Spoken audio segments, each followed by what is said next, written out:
Well,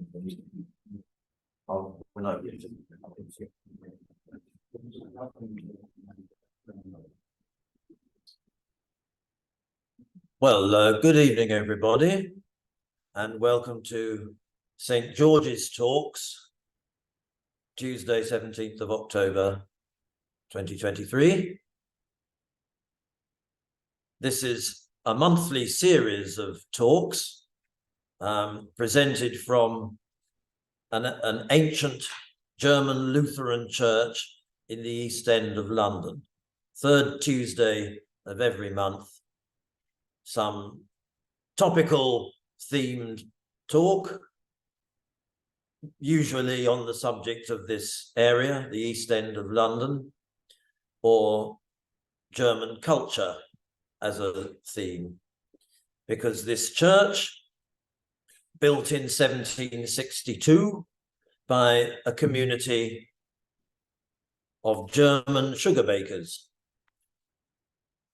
migrant workers who came to this country bringing their skills, their expertise to this part of London in the middle of the 18th century. 2 years after we had acquired a German, well, George III, German king. Since 1714, there had been German kings, the Georges, and because the monarchy, royalty was essentially German, so a relationship with the German people was pretty strong in those days. In fact, for many years, German language was much more widely spoken in this country than French as the neighboring language. So it's a historic building, beautifully preserved, still with its antique pews, neck high. If you lie down on the seats, the priest can't even see you. In fact, there might be many more people here than I can actually see. And everything just really as it was in 1762 when the church was built. So welcome to all the people here live in the audience this evening, and welcome to you people at home in your pajamas watching online, the traditional way. This evening's talk is history. The building is history, and so too the talk this evening.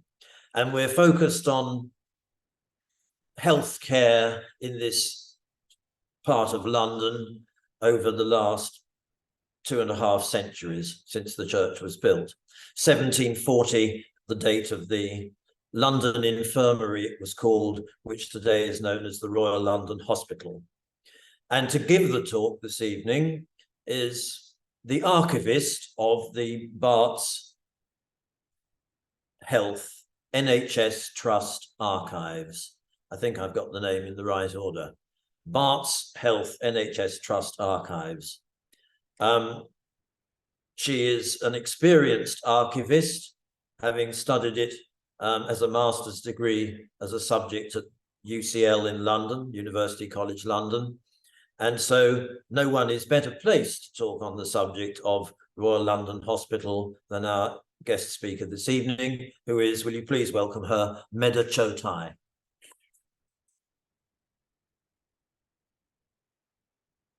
Hello, and thank you for inviting me to give this talk. That was a very lovely introduction. Thank you. But it's like, now I've got to keep up to the standard of being the person that's the best place. I'm sure there are people here who will be able to have some interesting facts. If you are local, you'll be able to fill in some gaps that I missed. It's always lovely to hear other people's sort of experiences, if you are, as you are all sort of probably local or have used the hospital in some way. So as Rick said, I'm one of the archivists at Barts Health NHS Trust, long name, and the archives we look after consist of documents and records that need to be permanently preserved for legal, financial and historical purposes. And they don't just consist of the hospitals in the current Barts Health NHS Trust, so that's Newham, Whips, Mile End, Barts and the London. But also of more than 30 other hospitals that are located in the city and the East End. So our records go back to about 1137, shortly after the foundation of St. Bartholomew's, to the current day. They include records relating to staff, patients, buildings, management of hospitals, as well as other groups, numerous sort of institutions, charities, organizations, basically anything you think to do with sort of running a hospital or about a hospital, we probably have the records, not just sort of, I would like to know when my great-great-great-grandfather was born. We can also show you plans from sort of 1750 of what the hospital would look like. So it's a nice large variety. Most of the records are accessible in our reading room. So there are some leaflets at the end, and please do ask questions if you would like to access any of them. So I'll start sort of on the actual topic of today's talk, which is handily titled A Brief History, so I probably won't be able to go through everything. So as Rick said, for more than about 2.5 centuries, the London maintained its tradition of service to people far afield and to the local people for which it was established by its founders. Throughout the years, a transition from a charitable institution that was founded for the poor to a major teaching hospital in both the voluntary and state system, the care of people with differing needs in vastly different social settings has remained paramount.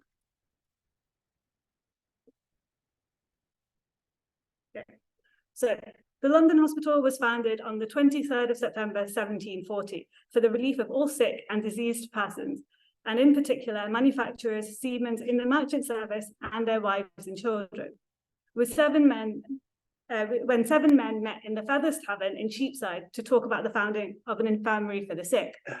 The London's first premises were to the northeast of the City of London, located in what is today the London Borough of Islington. Using almost all of the 100 guineas they had collected, the hospital's founders had been able to open their infirmary at Featherstone Street near City Road on 3rd November 1740. Within 5 months, the charity had outgrown the house in Featherstone Street, and in May 1741 saw them open their second home in Prescot Street, which is not far from here. This was more convenient for the sick and deceased that the city planned to serve, that the charity planned to serve, sorry. 4 adjoining houses on the south side of the street comprised of the infirmary, which provided 130 beds. For a time, the charity also provided a lot or venerable hospital at another house in Prescot Street. So the image here is probably quite a familiar image. If anyone's seen sort of older images of the London, it's also on one of the postcards. This is sort of a reproduction of a painting by William Bellers. It sort of shows sort of the London in its sort of countryside location, because Whitechapel Road was seen as the sort of countryside. Now when you go to like Whitechapel Road, you're like, this was considered the countryside, but it showed that it was sort of, you know, out of the way, so where people could come and sort of be looked after. So the hospital changed its name to the London Hospital and moved to a new site in Whitechapel, where the foundation stone was laid in 1752. The governors of the hospital met frequently at the house in Prescot Street, and later in the hospital at Whitechapel for a quarterly meeting of the Court of Governors, which was established for the running of the hospital. 7 governors were elected to form a small house committee, and they were responsible for all the activities of the hospital, sort of patients, staffing, general sort of care, purchasing sort of supplies. That was their responsibility. This practice continued until 1948, when the NHS Act came into action. The founders in the 18th century and their successors emphasised the quality of care that was expected from all staff. The secretary, later the house governor, the matron and the apothecary manager, later medical officer, were required to be resident. Nurses were to be tender, diligent, and compassionate to patients and courteous to strangers, and rules were drawn up for their conduct. So there was this real emphasis on their duty of care, and how what they were doing was to serve the public and the patients and the people that were going to be using the hospital, which was sort of part of the sort of almost charter of the hospital. So from the earliest days, the London's fundraising became a focus of national and local endeavour, enjoying the support of many, from royalty to local traders and grateful patients.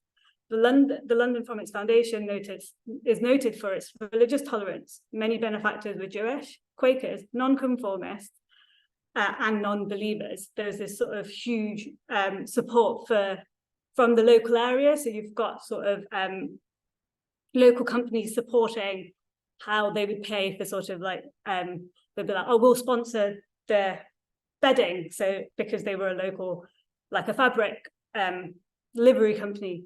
So they would actually support by providing the linens. So there was a real sort of local and community vibe to the hospital and how it was supported. And the fundraising was a big part of it. So I'm not sure if anyone knows of Lord Knutsford, who was House Governor and was very big on fundraising for the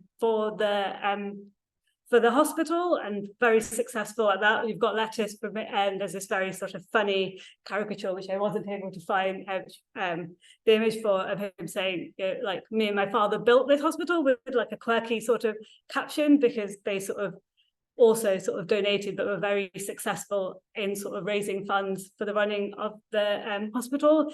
And so the box that you can see on the top is like a little like donation box, which you will see in most places, but they're sort of, so anyone could put in, from sort of grateful patients to local companies. And that's a jumble bag on the bottom to be able to donate clothes to the hospital.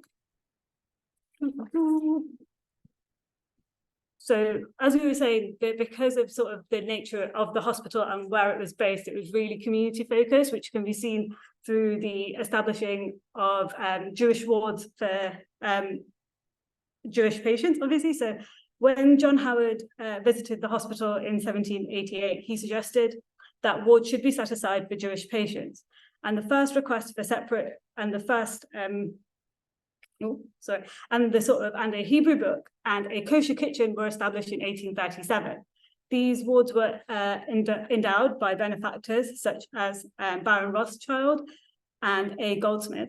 And after the Second World War, the special wards were discontinued, but kosher meals and ceremonies were still provided for, which is what still continues today. You can go to a hospital and get sort of kosher meals, and you've got the chaplaincy team for sort of obviously all the faiths, so you are still looked after in that sense. But this was a big sort of thing that's even recorded in the House Committee minutes, where it was discussed that actually we should have provisions for the patients that makes their care suitable. So even before a kosher ward was established, they would actually give patients money so that they could buy kosher food, because it wasn't going to be provided, it wasn't able to be provided from the hospital kitchen. So if you weren't, so obviously you can see like a diet sheet up there, and obviously it wasn't necessarily suitable to a kosher diet, so the hospital gave you money so that you could make sure that you're obviously being sustained in a suitable way, which is sort of quite forward thinking for sort of the 1800s.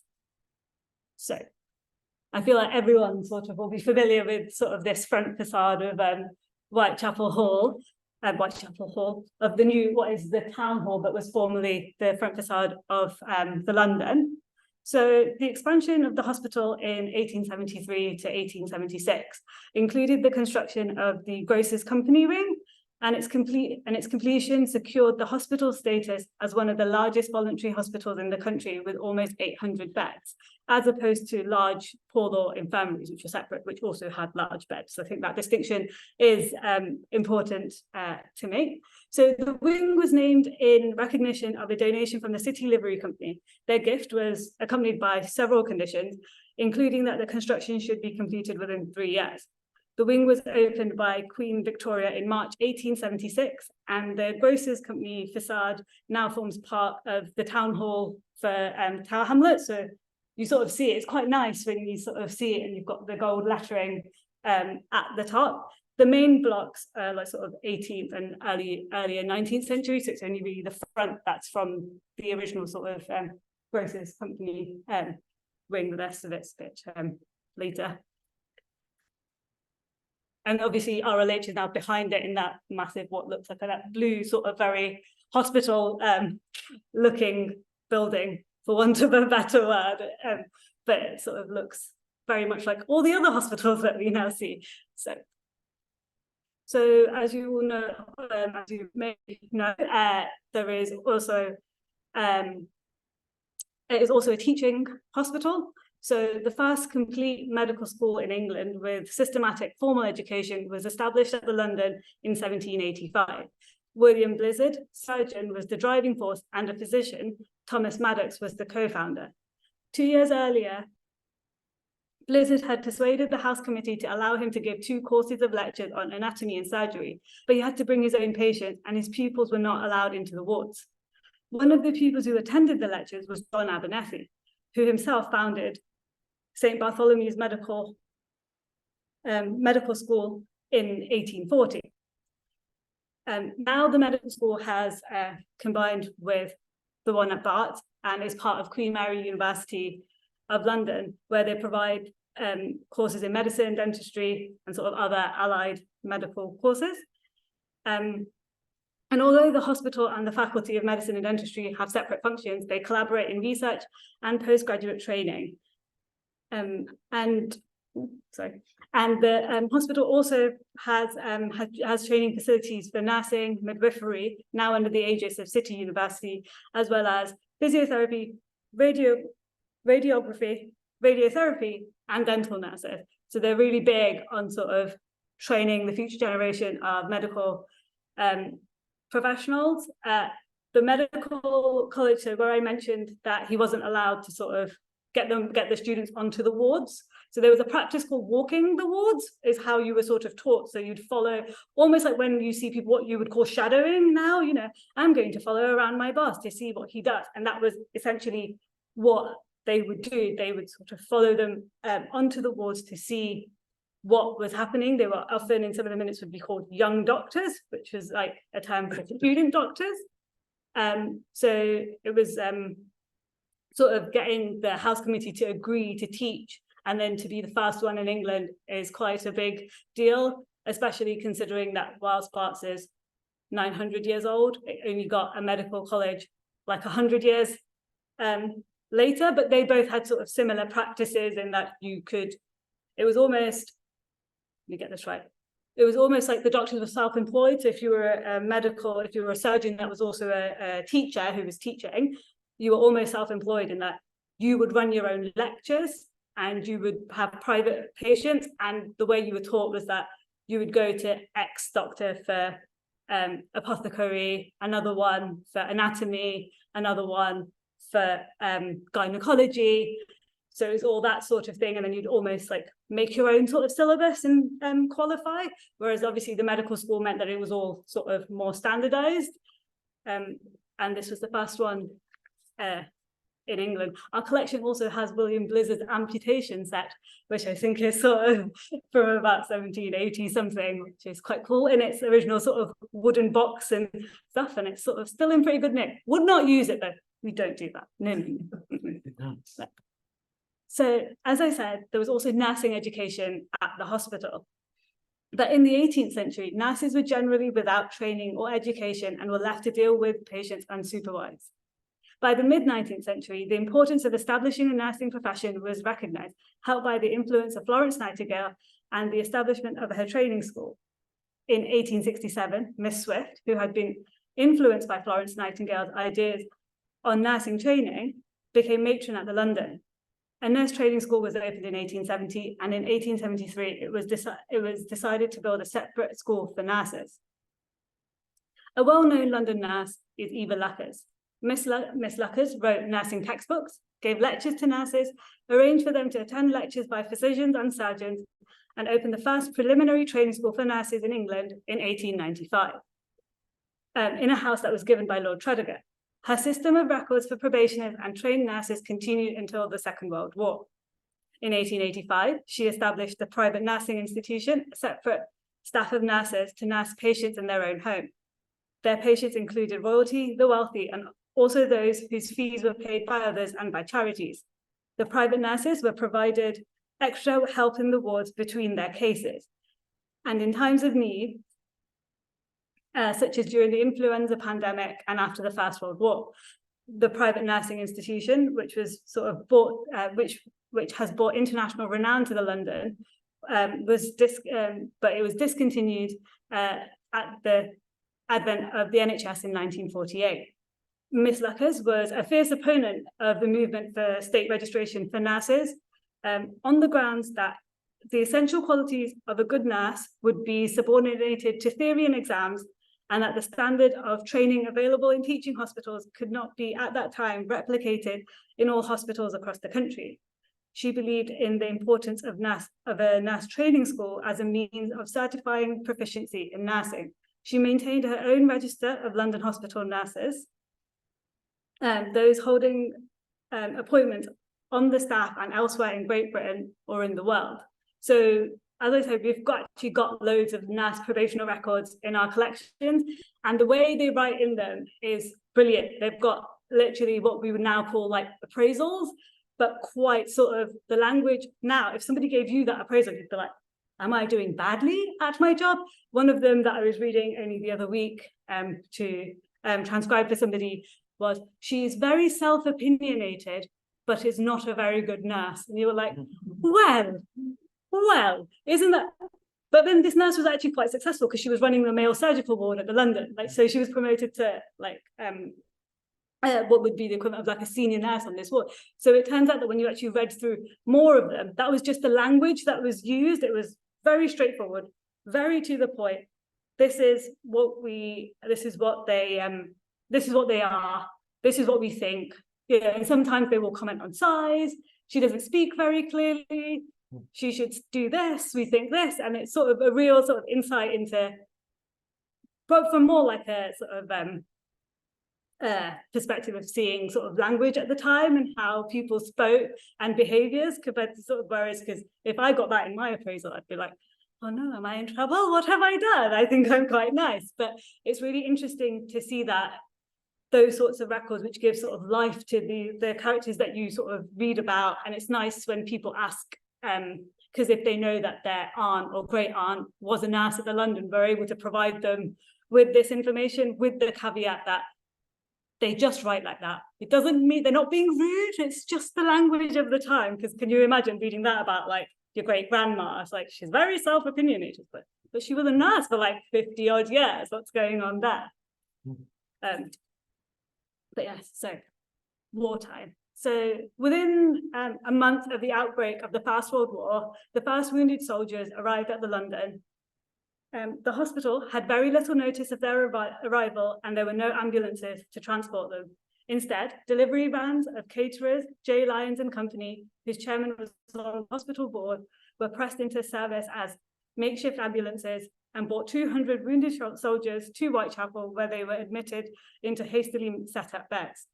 The chair of the governors, Lord Knutsford, had to dissuade intending volunteers from joining up to allow the hospital to meet the promise he made to the War Office to admit so many servicemen. As well as British servicemen, the London cared for wounded Belgians. In Brussels, a London hospital trained nurse named Edith Cavell was shot dead by a German firing squad on October 12, 1915, for assisting hundreds of Allied servicemen trapped behind enemy lines and helping them escape to neutral Holland. A national newspaper appeal to commemorate her led to the building of Edith Cavell Nurses' Home at Whitechapel. The additional drain on the hospital's resources and reduction in charitable income as war charities drew donations meant that the hospital went into significant debt. As young men, including current medical students, volunteered or were called up, the decision taken, temporarily at least, to admit female medical students from 1918 to 1922. So the decision was taken to admit female medical students from 1918 to 1922. They were not admitted again until 1946. So it was only due to the war that women were admitted. And then they were only admitted again in 1946 because of pressure from the government, because the government was going to withhold funding. So yay, women! So sort of the medical colleges were actually a little bit behind on wanting to admit women, even though all of the notes say that they were actually very good at their job and were competent, because obviously around the time it was all like, will they be able to do this? They're probably not as clever as men. And you're like, no, kind of actually technically a little bit better. But it was only due to sort of pressure in sort of 1946 that changed, and they sort of consistently were admitting women.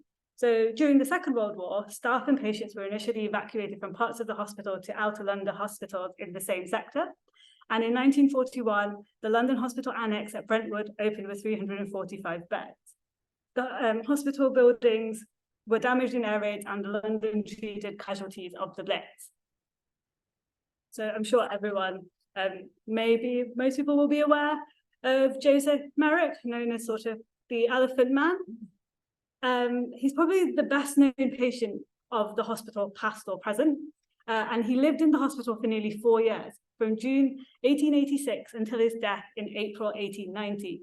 So he actually qualifies as one of the longest staying patients in the hospital's history. Merrick was not, strictly speaking, admissible as a patient under the hospital's bylaws, being incurable and not acutely ill. But the hospital's management, the House Committee, made him the institution's only inmate, a term usually reserved for the inhabitants of workhouses and asylums. A bed-sitting room and bathroom were converted for his use in the basement of the East Wing, facing Bedstead Square. Frederick Treves medical students and junior doctors and devoted nurse Emma Ireland attended to him, and he received visitors. In 1887, he was introduced to the Princess of Wales, the future Queen Alexandra, when she was visiting the London hospital to open a new nurses' home and medical library. The hospital authorities also arranged for Joseph to have holidays in the country, visit to Treves's homes, and to a theatre. Merrick enjoyed making and giving presents, and one of those was a cardboard model of Mainz Cathedral made for the actress Madge Kendall, which has survived and is actually accessible in our collection. So Joseph sort of actually did become sort of quite reserved, so he would have no mirrors or and things in his room because he was so sort of scarred due to his sort of deformities. So he would have like no mirrors and didn't like looking at himself. And he also wore, which we also have in our collection, like a hat with like sort of like a cloth over the front, so you wouldn't see his face and just like eye holes cut out, because he just obviously wouldn't like to see it. So before he ended up at the London, he was like sort of was part of the circus, sort of to be a sort of, you know, an attraction.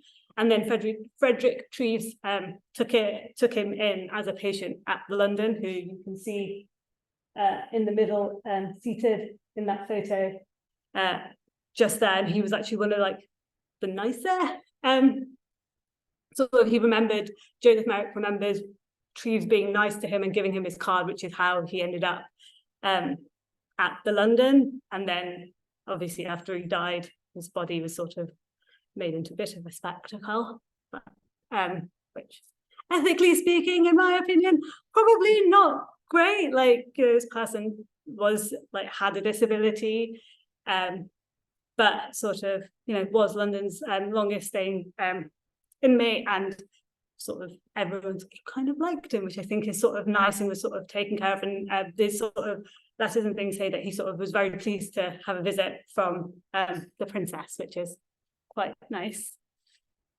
So advancements at the London.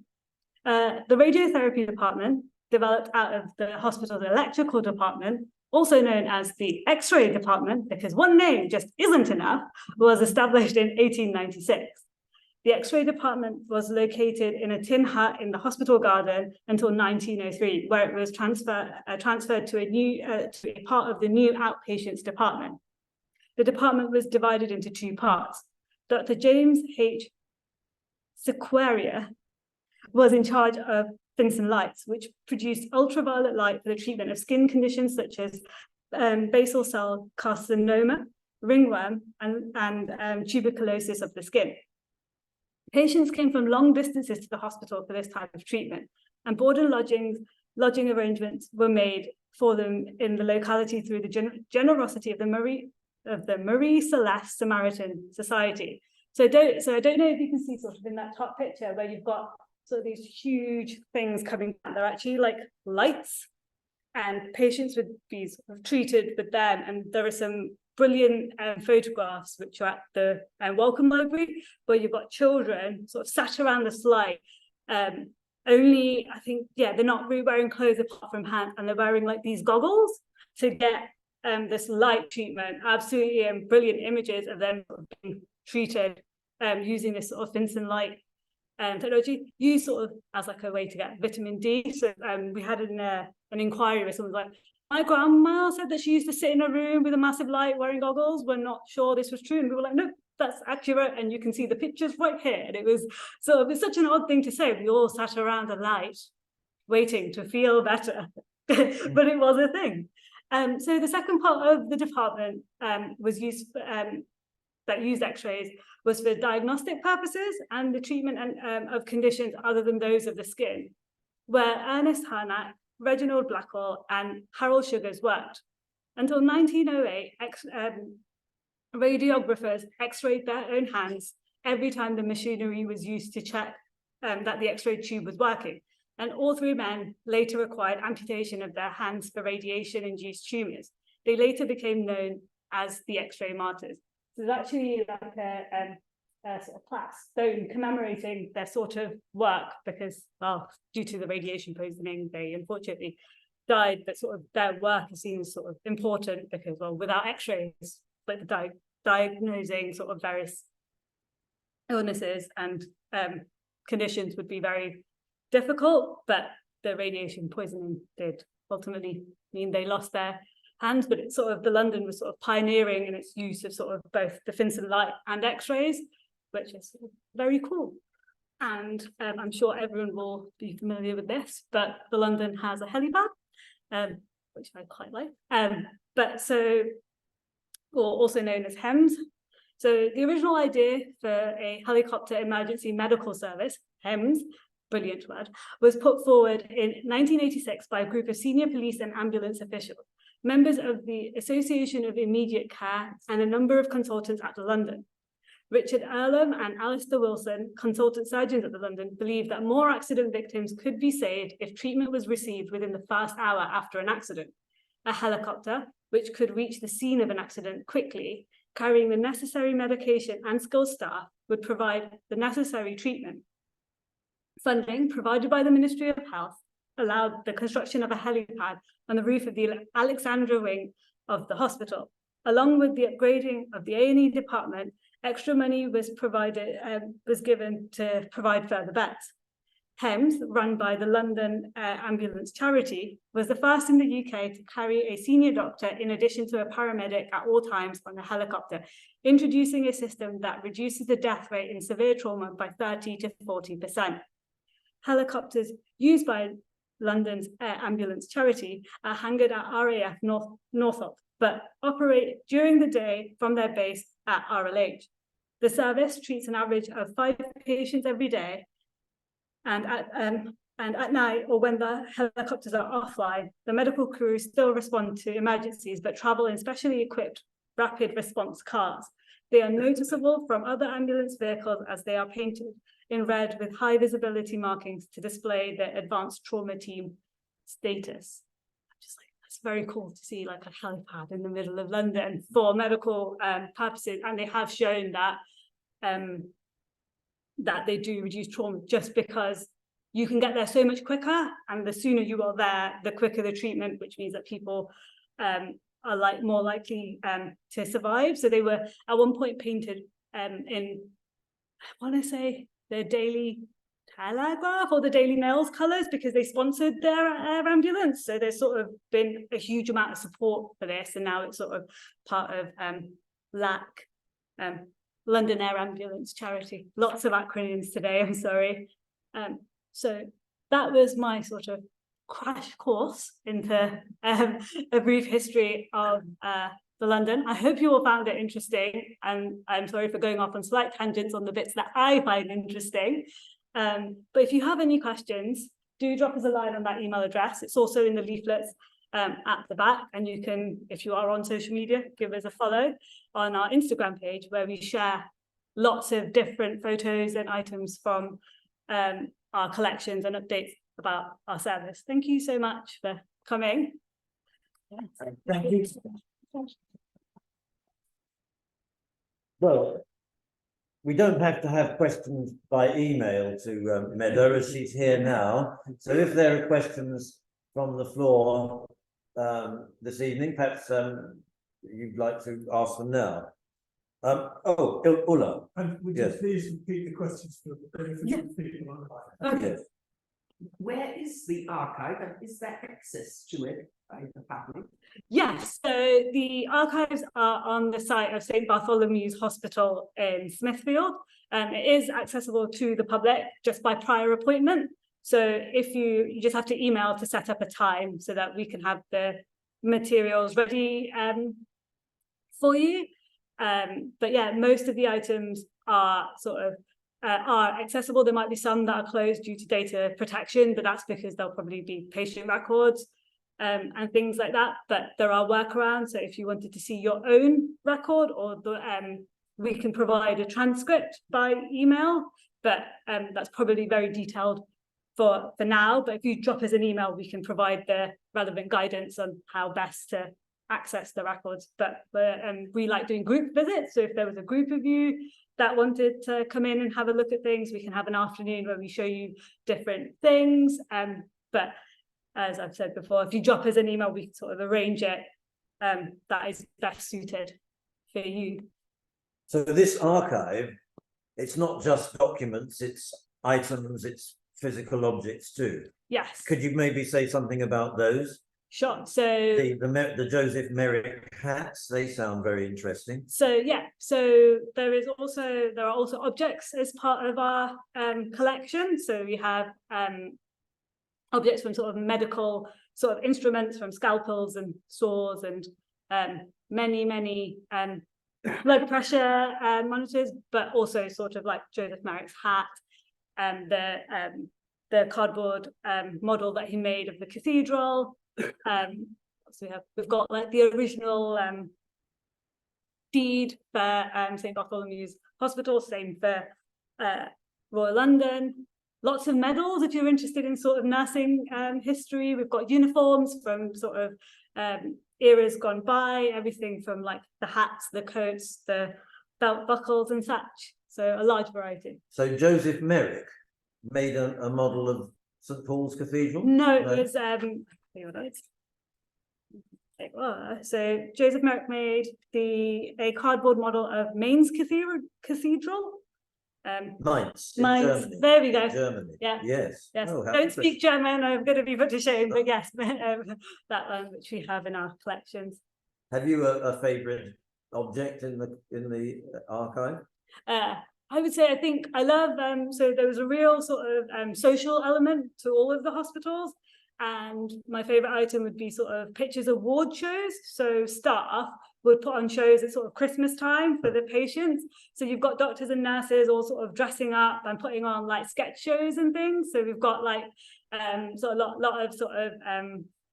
lot of them dressed as like clowns and in fancy dress and doing shows for everything from like for children's wards and for sort of adults, which I think is sort of a nice sort of side to seeing sort of often what are sort of quite medical records, and sort of seeing like this person had their arm cut off for their treatment, which is sort of can be quite, well, not depressing, that's the wrong word, but it's quite clinical. But this is sort of shows that social element to the records that we hold.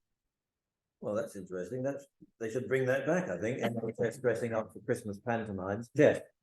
A month or so ago, I went to see the exhibition at Barts, which you put on for your 900th Yes. anniversary. Is that exhibition still on? Because you've got lots of archive material there.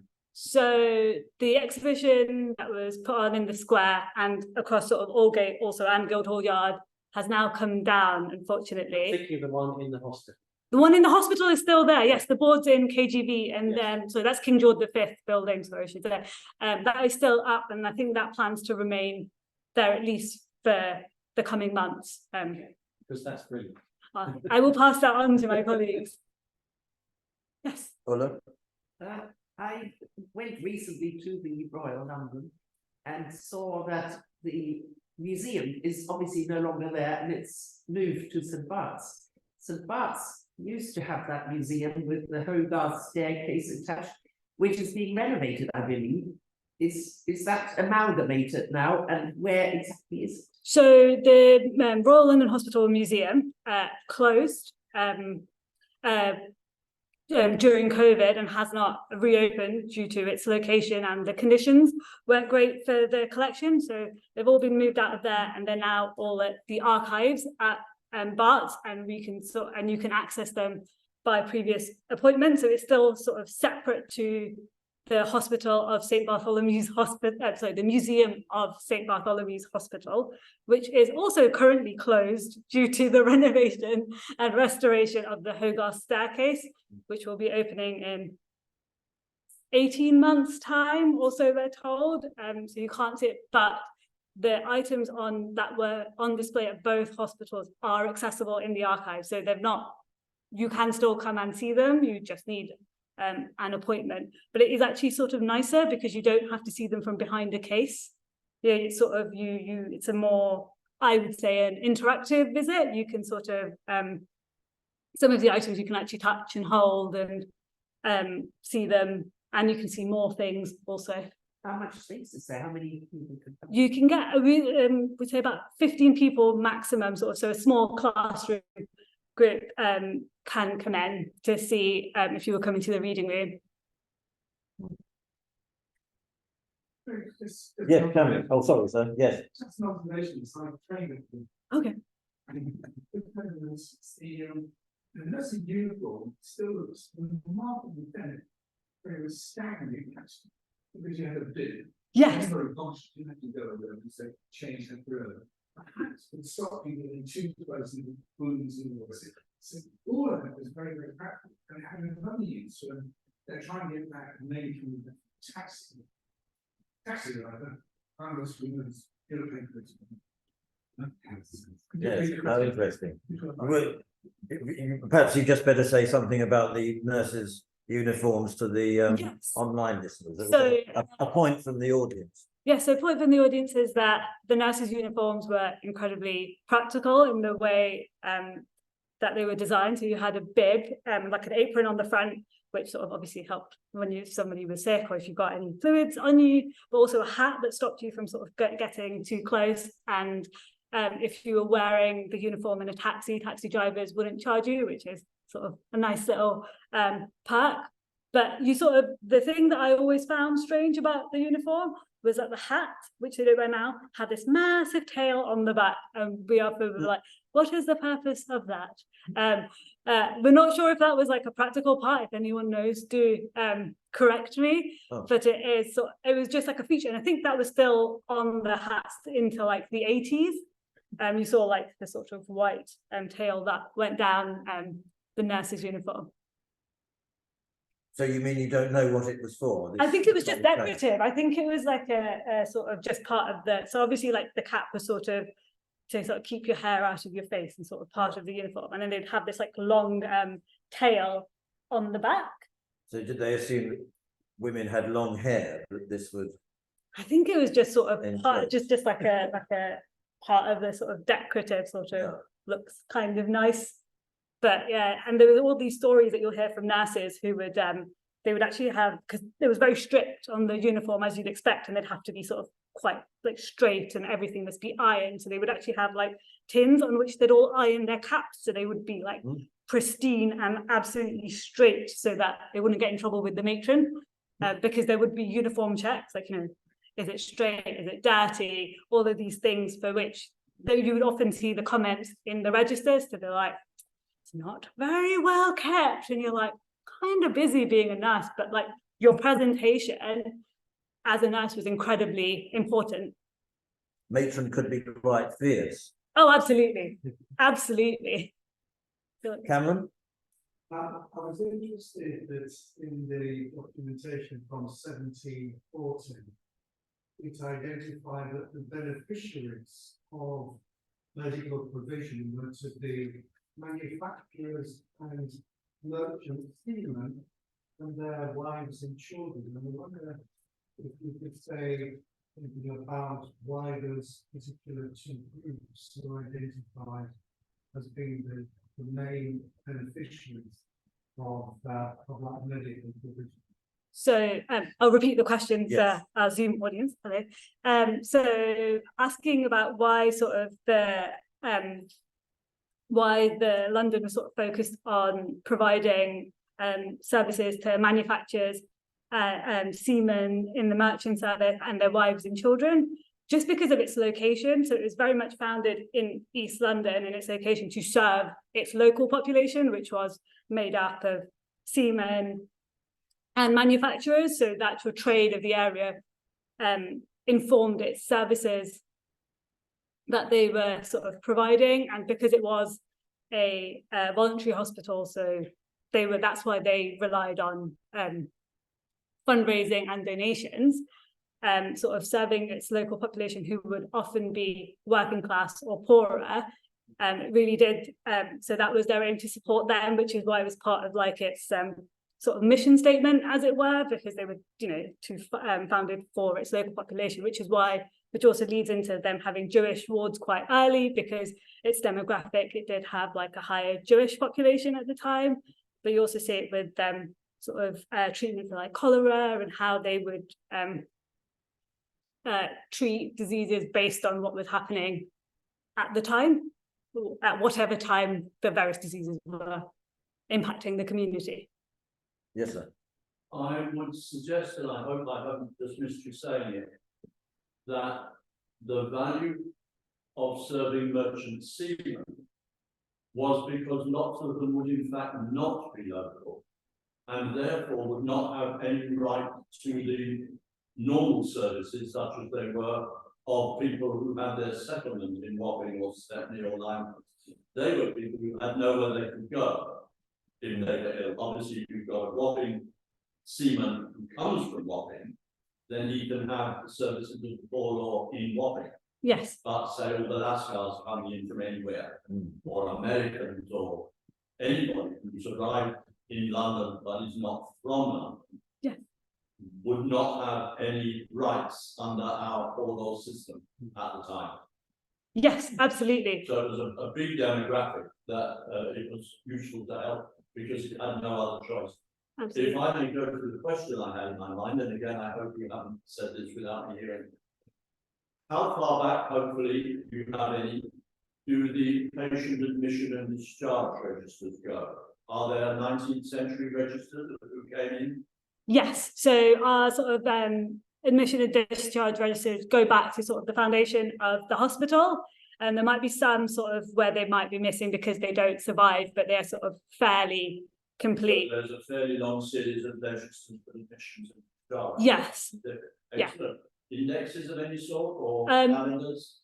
So some of them may have separate indexes, some of them may have indexes in the front of the volume itself. If they don't have indexes, you would be sort of, if you have the name and the date. So those two things are sort of very important when searching any of the registers. You can sort of, because the volumes usually span about a year.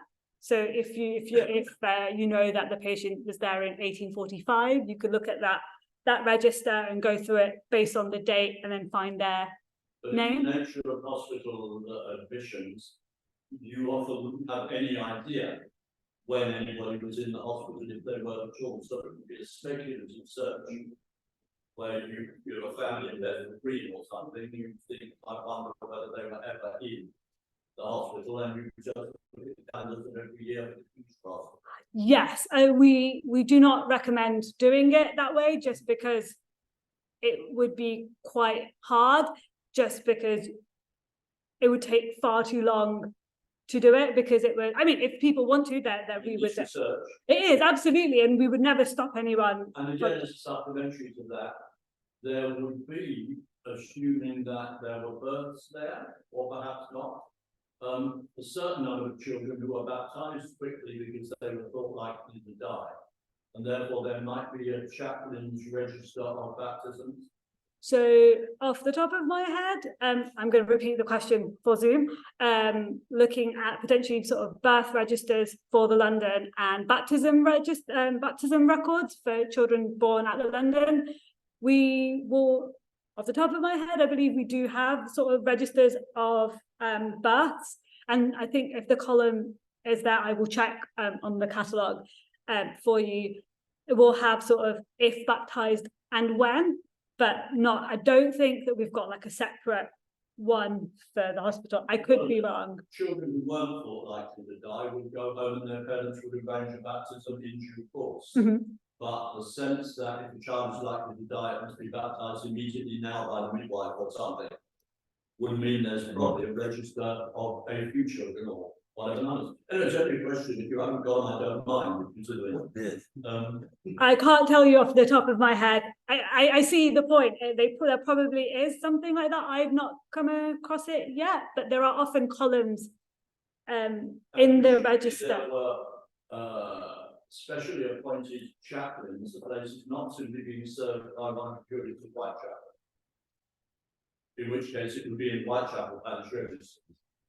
But Yes. if there's a dedicated chaplain for the hospital, then he will be keeping a register of his own and whatever he did. Question mark, question mark. Potentially, that is a sound conclusion. If that probably did happen, I haven't seen the registers on our catalogue. That doesn't mean they don't exist or they weren't there. I just haven't come across them since I've been there. Are the registers being catalogued for online So searches? no, so you can sort of come in and have a look at the registers yourself, or we can do the search for you. So if you know, my great-great-grandfather was born here, and then we can provide you with the transcript of his birth record, which actually doesn't tell you that much. It's like name of mother, address, potentially occupation of father, potentially. That's fundamental information. Yes, and sort of no, and then sometimes if what doctor and what medical staff was present, and then when they were discharged, they're sort of almost, people sometimes think that there'll be like full case notes about it. That's the sort of people thinking, oh, it will tell me what happened, and we're like, no, it's like a very set register with columns that were required to be filled in. Lots of people asking for time of birth, not always recorded. Also not recorded now on your birth certificate. It's not a necessary part of like birth registration. We get a lot of inquiries about time of birth, which is why I'm mentioning that. I feel like there was another question. I was really wanting to pick up the same theme as Rick, which was, is anyone, not necessarily the hospital itself, trying to digitise the information in these registers? So not at the moment, just because there are so many and it's sort of costly, and to get it done properly is like a huge time resource. And also the condition of the volumes is actually quite good, so you can actually access them yourself and look through them, and they're in sound condition. So it sort of doesn't, whilst having them online would be useful based on sort of our usage statistics, they're not used like all the time. They're not our most requested records either. So in that case, it doesn't sort of make sense for them to be prioritized digitization. I'm just thinking about how people in the past got treatment under the health service as it is. Anybody wanting will go through their general practitioner who will refer them to the hospital. You can't just go to the hospital and see a specialist. How did it happen in the past? Did people go direct to the hospital? So question is, how were people sort of admitted and treated at the hospital? So we had a question about this, and we were all like, we're not fully sure on like the admission process, but it was sort of, you can be recommended by your parish, so, or you can be recommended by a local charity. So they're like, this person requires medical care, please tend to them. And there are lots of pictures of like the London receiving room, where you've got two sides of the room, one side for sort of men, one side for women, where they were sat to be seen, and there were like sort of conditions for it. So it's like they only look at certain diseases. So the London wouldn't look at wouldn't look after pregnant women until like 18 something. So for like about like 100-year period when it first opened, it wouldn't look after pregnant women. And they've got all these sort of rules to be seen, but you were usually recommended by like a charity or someone of decent stature to be like, you deserve treatment. But usually you were like poor or in poverty. And then when you were in the receiving room, I think some of it just depends on who was there and what ward you ended up in. So they always had outpatients as well as inpatients? Yes.